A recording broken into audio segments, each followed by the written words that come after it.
Click করুন অ্যাপের bell আইকনে আর সাবস্ক্রাইব করুন এবিপি আনন্দ। সব সময় থাকুন খবরে। পুরোহিতের জায়গায় নাম উঠেছে মুদির দোকানের মালিকের। বাদ পড়েছে একাধিক প্রাচীন মন্দিরের পুরোহিতের নাম। পুরোহিত ভাতার তালিকা তৈরি নিয়ে এমনই অসঙ্গতির অভিযোগ দক্ষিণ চব্বিশ পরগনার জয়নগরে। গড়মিলের অভিযোগ স্বীকার করে তৃণমূল বিধায়কের আশ্বাস, বিষয়টি প্রশাসনের নজরে আনবেন।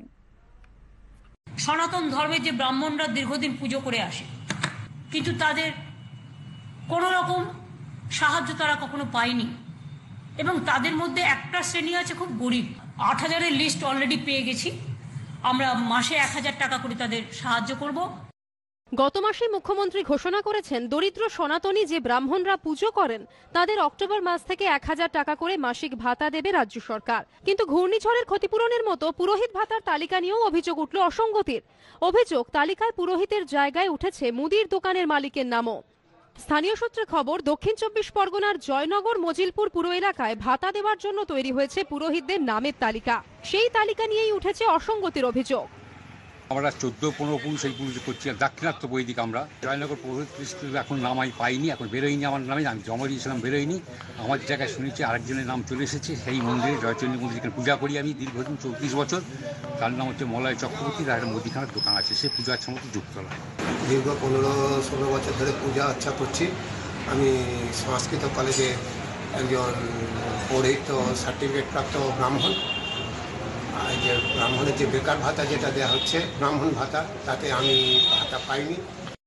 কংগ্রেস পরিচালিত জয়নগর মজিলপুর পুরসভার বোর্ড অব অ্যাডমিনিস্ট্রেটরসের চেয়ারম্যানের অভিযোগ, অনেক যোগ্য পুরোহিতের নাম নেই তালিকায়।